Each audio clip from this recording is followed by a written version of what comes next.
Welcome back to the deep dive. Today we are plunging into a concept that, while it really messes with how we think about our lives, It definitely does. we're talking free will versus, I guess, destiny.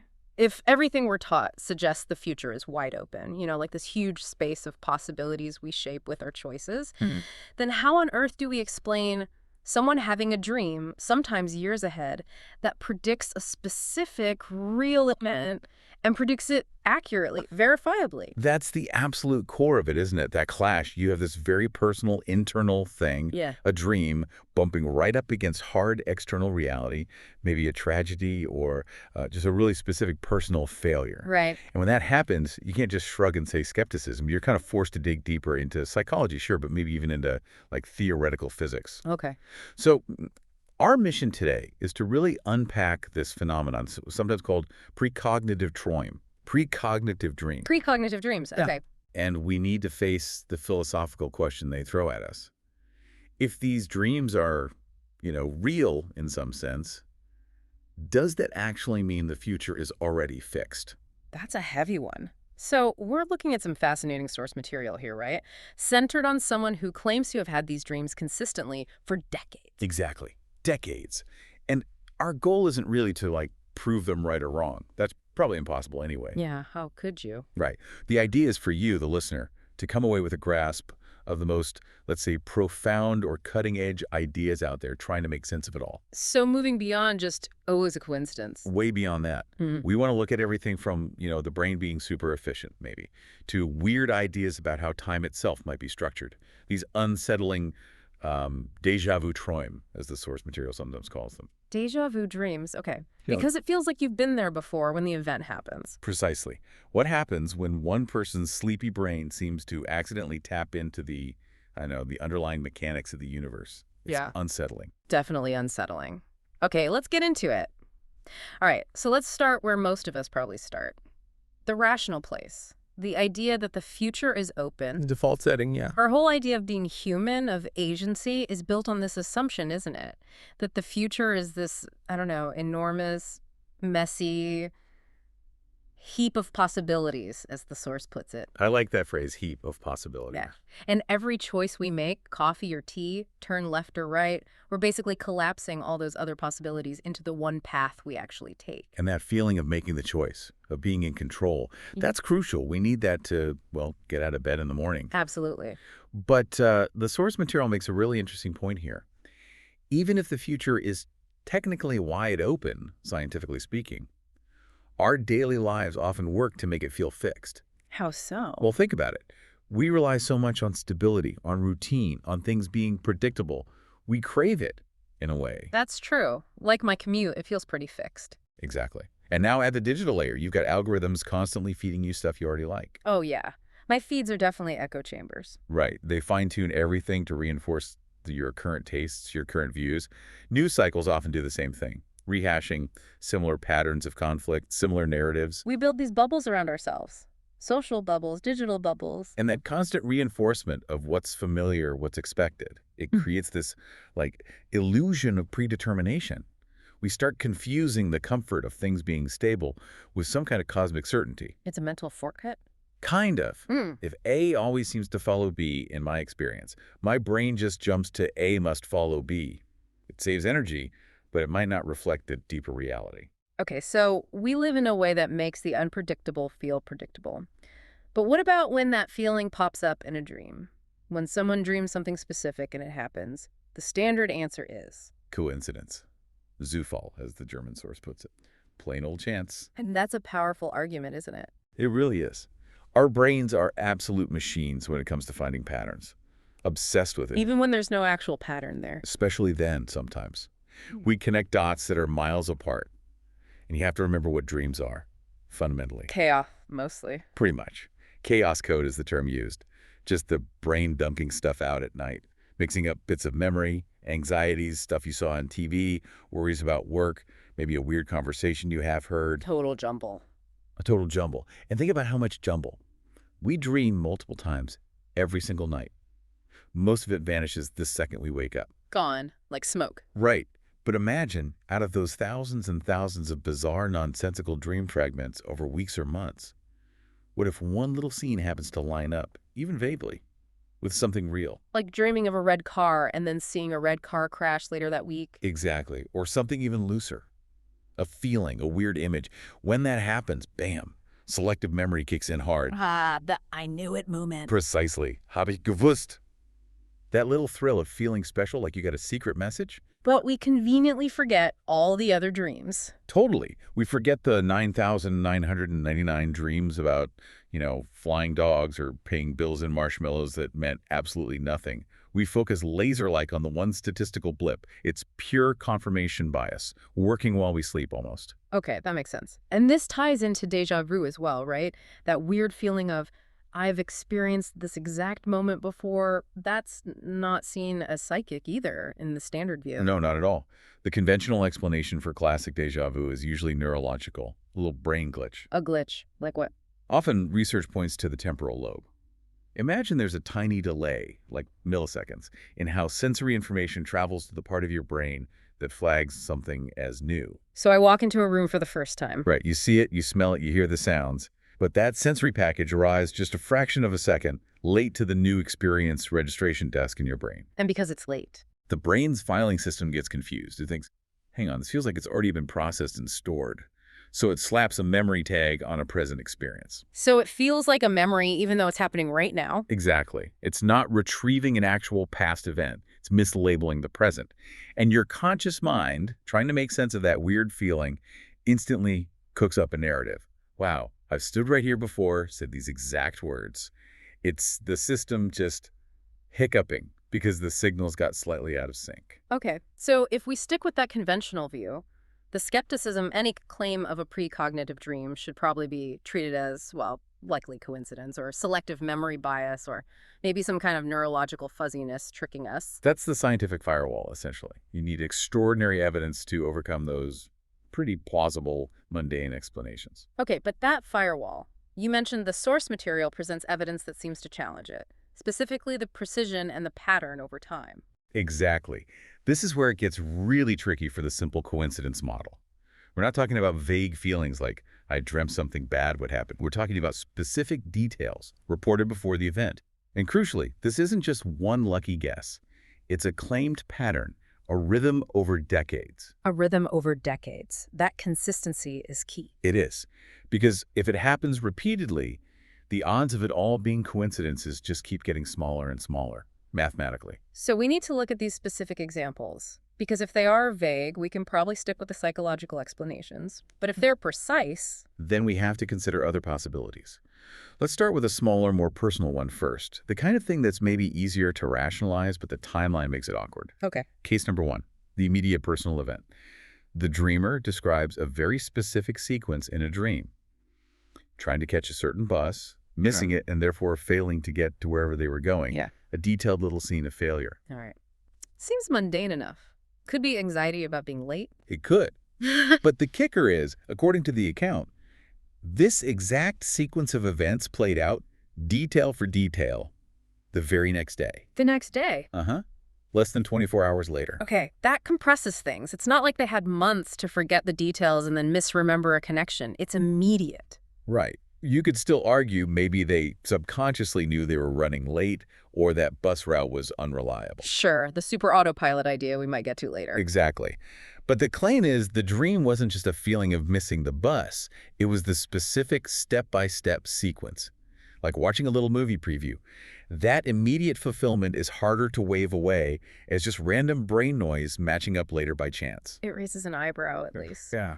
Okay, what else? You mentioned things that are harder to explain through personal intuition. Yeah, this is where it gets, frankly, much more difficult for the standard model. Yeah. We're talking about events that are distant, totally disconnected from the dreamer's life. Global stuff, tragedies. The Afghanistan dream. That's the one. This seems to be a cornerstone example in the source material. The dreamer reports having a very clear dream about an attack on Bundeswehr soldiers, German army soldiers in Afghanistan. Okay. And the dream included a specific grim detail. The outcome was 5 or 6 people killed, shot by the enemy. 5 or 6 killed. Bundeswehr Okay. in Afghanistan. Yes. Now, the absolutely crucial context here, stressed repeatedly, is that this person had no connection whatsoever. No military ties, no family there, wasn't obsessively following the news about that specific conflict zone. So it's not like they were immersed in that information stream. Apparently not at all. So for their dreaming mind to randomly pull together those specific elements, the nationality of the soldiers, Bundeswehr, the location of Afghanistan, the nature of the event, an enemy attack ambush, and a specific fatality count, 5 or 6. The odds of randomly guessing all of that seem tiny. Astronomically tiny. Think about it. If I asked you right now to predict a specific military incident 6 months from now, the exact nationality involved, the location, the casualties within one person, you'd have basically zero chance. Yeah, no way. Yet the claim is this dream contained those precise elements. And the source links this detail to real-world events that tragically fit the description. Like specific incidents. Yes, mentioning things like the Kunduz ambush in 2009, where I believe 5 German soldiers were killed in circumstances matching an attack, or perhaps an earlier incident like the Kabul bus bombing in 2003. The point isn't necessarily pinning it to one specific date, but that the unique combination of details, Bundeswehr, Afghanistan, 5-6 fatalities in an attack, matches documented reality. And the specificity of 5 or 6 is striking, not just some soldiers died. Exactly. That narrow range, combined with the other specific identifiers, is what makes the "it's just chaos code" explanation feel so incredibly strained. How does random internal noise generate such a precise snapshot of a distant, complex, tragic event? That really is the central challenge, isn't it? If that account is accurate, how does a disconnected mind access that kind of information? Precisely. It forces the philosophical pivot you mentioned. Where could that information possibly come from? And it wasn't just a one-off fluke, according to the source. This Afghanistan dream wasn't the only example. No. The claim is this is part of a larger, decades-long pattern. The source mentions other examples, spanning different scales. Like what? Well, on the global scale again, there's a claim of dreaming about the war in Ukraine before major escalations, potentially referencing things like specific drone attacks on places like Kursk, or damage to infrastructure like cables. Again, specific details appearing beforehand. Wow. Okay. And more personal stuff, too. Yes, bringing it right back down to the mundane, but still weirdly specific. The example of dreaming about losing their driver's license, Führerschein, weeks before it actually happened, apparently unavoidably. Losing a license. I mean, that could happen for various reasons. True. But the claim implies the dream preceded the knowledge of the issue or the specific circumstances that led to it. It wasn't just general worry. So it's the range that's also compelling, from something deeply personal, like a driver's license, to something geopolitically distant, like Afghanistan or Ukraine. Exactly. It's the sheer consistency across different types of events over such a long period, decades, that makes proponents argue you can't just write it all off as coincidence or bad memory or misinterpretation. The pattern itself becomes the evidence. The pattern itself becomes the data point that demands a better explanation than simple chance. If we accept the premise that these specific predictions are happening consistently, we have to start exploring how. What mechanism could possibly be at work? Okay, so if we're forced beyond coincidence, where do we go next? We probably want to stay as grounded as possible initially, right? Makes sense. Let's try upgrading from simple coincidence to something still rooted in psychology or biology, but maybe a bit more advanced. Hypothesis A, then. Let's call it intuition on steroids. Yeah, I like that. The idea here isn't that the brain is psychic, but that it's hypersensitive. It's working like a kind of super autopilot. Super autopilot, meaning? Meaning, it's not really predicting the future in a magical sense. It's calculating probabilities, but doing it with way more data and speed than our conscious mind can handle. Think of it like a genius weather forecaster, a weather versage genie. Okay, but where does it get its data for these forecasts? From everything. Yeah. All the tiny subtle cues that our conscious awareness filters out because they're not immediately important. Like what kind of cues? The slight quiver in someone's voice that hints at unspoken anxiety. The way a politician subtly shifts their weight when asked a tough question. A tiny news headline glimpsed for a fraction of a second on a screen in the background. The rhythm of traffic patterns on your street. Millions and millions of these little micro inputs absorbed subliminally all day long. Our subconscious is just hoovering up data constantly. Exactly. Then, during sleep, when the conscious mind is offline, this super autopilot gets to work. It takes this massive, messy data set and runs calculations. Given all these tiny signals, it asks, What's the most likely thing to happen next? So the dream about missing the bus. Wasn't a mystical vision. It was the autopilot saying, okay, based on your current stress level, the fact you forgot to set your alarm, that tiny news report about roadworks you glanced at, and the way your neighbor looked rushed this morning, probability of missing that specific bus is, let's say, 98.7%. The dream is just the presentation of the result. That actually makes a lot of sense for the bus example, and maybe even for the driver's license. Perhaps there were subconscious clues something was amiss with paperwork or regulations? Possibly. It works quite well for personal, near-future events where the dreamer is embedded in the relevant information stream, even subconsciously. But the Afghanistan example crashes the party again. Yeah. How does my super autopilot in, say, Berlin absorb subtle cues about troop movements or enemy plans in Kunduz? It can't. The sensory input just isn't there. No matter how sensitive your intuition is, you can't intuit data you have absolutely no access to. That geographical and informational distance breaks the model. So intuition on steroids has its limits, big ones. Seems like it. Which pushes us to look for other biologically based ideas, maybe, before we leap into physics. Okay, what about hypothesis B, animal instincts? Right. This draws a parallel with the natural world. We see examples all the time of animals seeming to predict events. Like birds taking off before an earthquake, or animals heading for high ground before a tsunami. Exactly. Or even simpler things, like sparrows suddenly scattering moments before a loud thunderclap. Are they psychic? Probably not. Probably not. The explanation is usually that they're sensitive to physical precursors that humans just don't notice.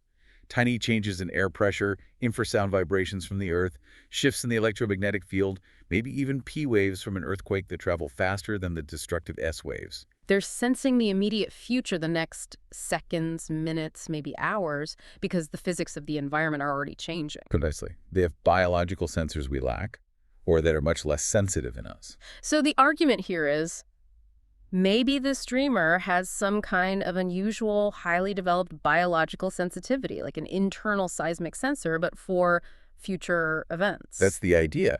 Maybe they possess some unique, perhaps unexplained biological receiver that picks up on something further out than a change in barometric pressure. Picks up on what, though? That's the question. That is the question. Subtle, non-local information fields. Right. Precursor waves of something else. It gets very vague very quickly. And again, the Afghanistan problem. How does a biological sensor in Germany pick up a specific future event in Central Asia? The non-local aspect is the killer. It really is.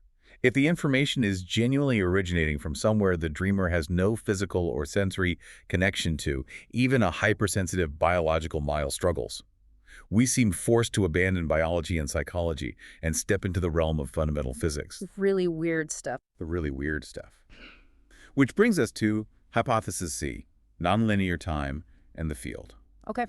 Explain. Nonlinear time. The basic idea is that our everyday experience of time flowing smoothly in one direction like a river, second after second, might just be a human perception, a useful illusion perhaps. But not the underlying reality.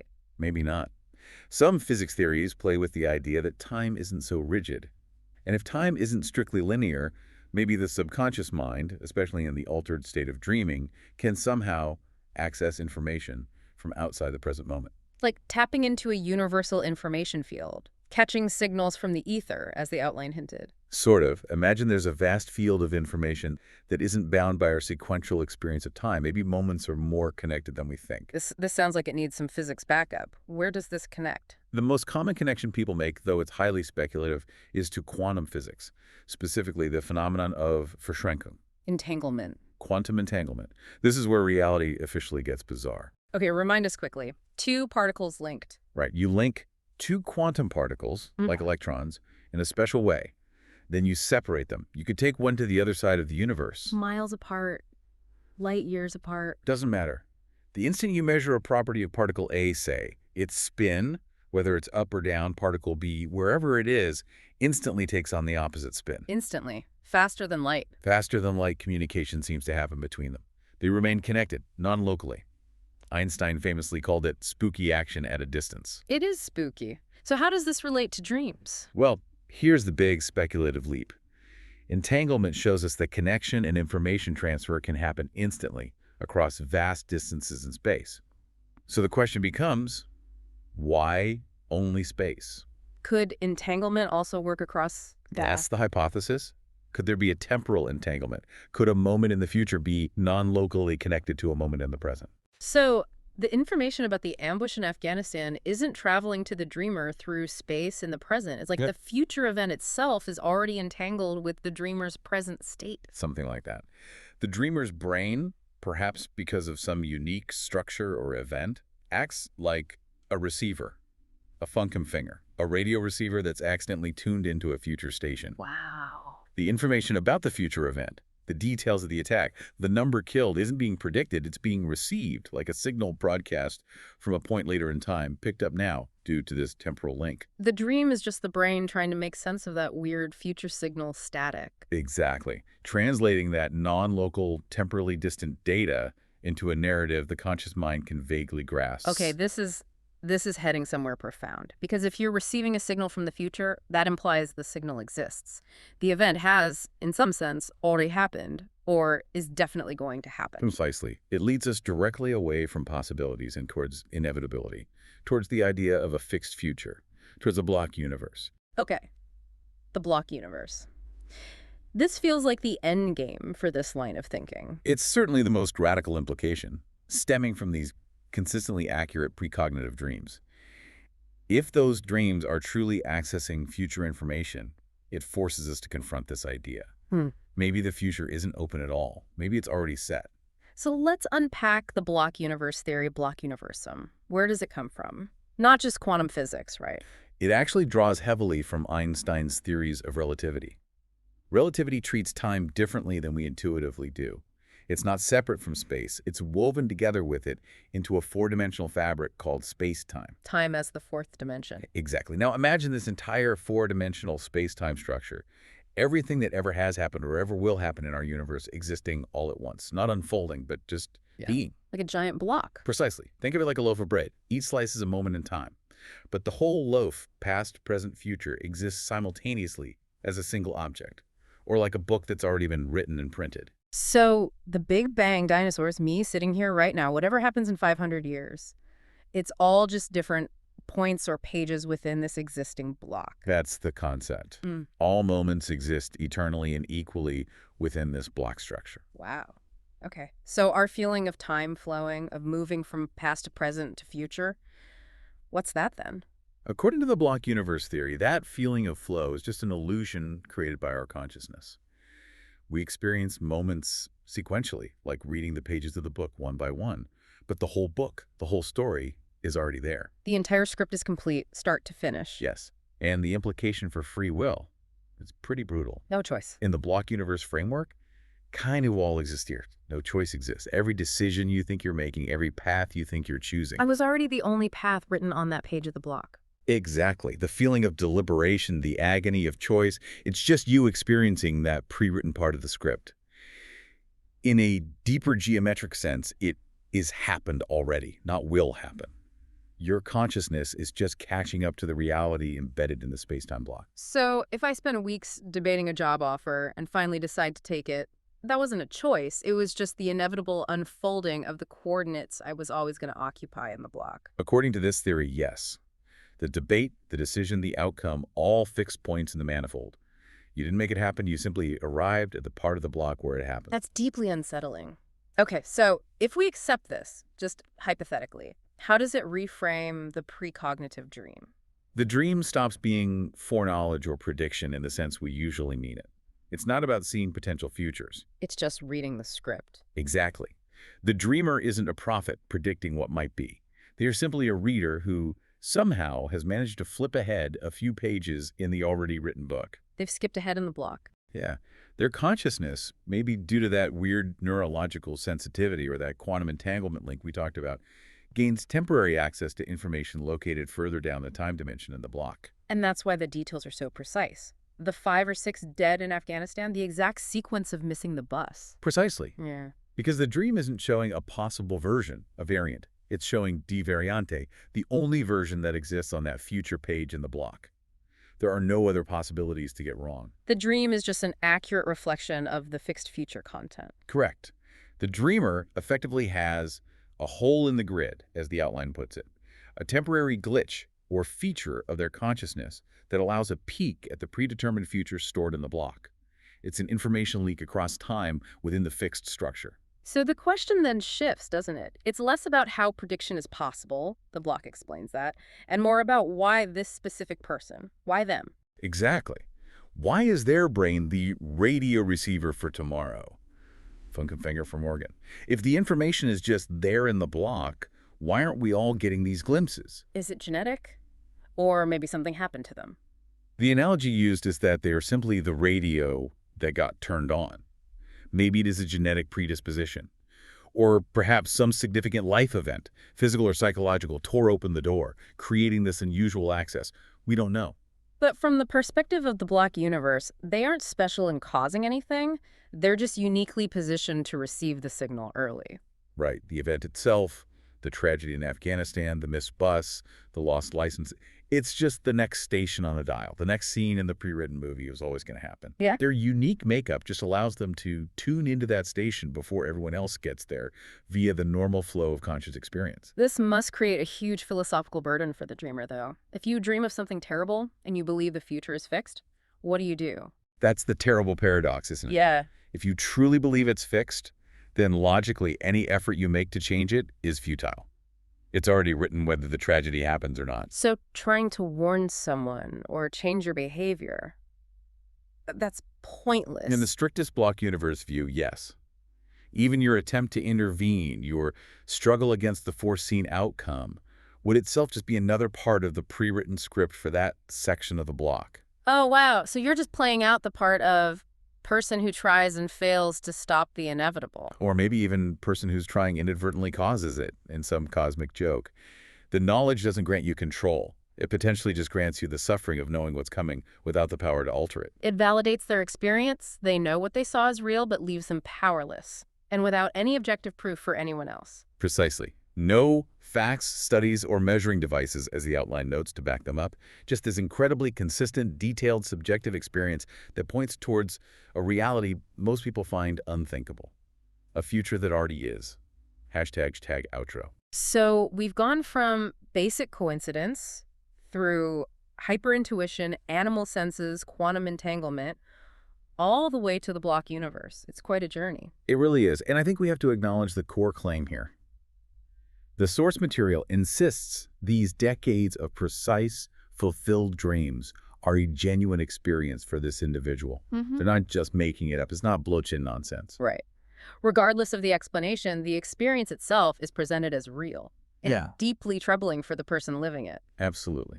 And maybe the most profound or perhaps unsettling takeaway thought we can leave you, the listener, with is this. Okay. If we seriously entertain these more radical ideas, block universe, temporal entanglement, then the dreamer isn't actually predicting the future in the way we normally think of it. They aren't seeing one possibility out of many. They're seeing the only possibility because it's already locked in. Right. And maybe the weirdest way to frame it is this. They aren't causing the future. They aren't even really predicting it. They are simply arriving earlier. Arriving earlier. Yeah. Think about it. While the rest of us are caught in the perceived flow of time, moving sequentially from one moment to the next, waiting for tomorrow's news. The dreamer, through their unique access, is already there. In a sense, Shonda, already there. They've had a glimpse of the next page, the next scene in the fixed script. They're experiencing a kind of temporal lag relative to the information they've accessed. So that feeling of inevitability isn't paranoia. It's just them recognizing the unchangeable reality they've already glimpsed. It could be interpreted that way. It doesn't make them crazy. It makes them maybe a pioneer, someone whose consciousness is interacting with reality in a fundamentally different, nonlinear way than most of us. A pioneer in a reality that might be far stranger and far more fixed than we like to imagine. The event happens whether they dream it or not. Their dream doesn't change the outcome. It just changes their experience of its arrival. They're experiencing time out of sync. It definitely leaves you thinking. That worry you have about tomorrow, or that regret about yesterday. What if those aren't about possibilities, but just about your place in a structure that was always complete? A chilling thought indeed. We hope this deep dive into the potentially fixed script of precognitive dreams has given you plenty to mull over regarding the very nature of time and reality.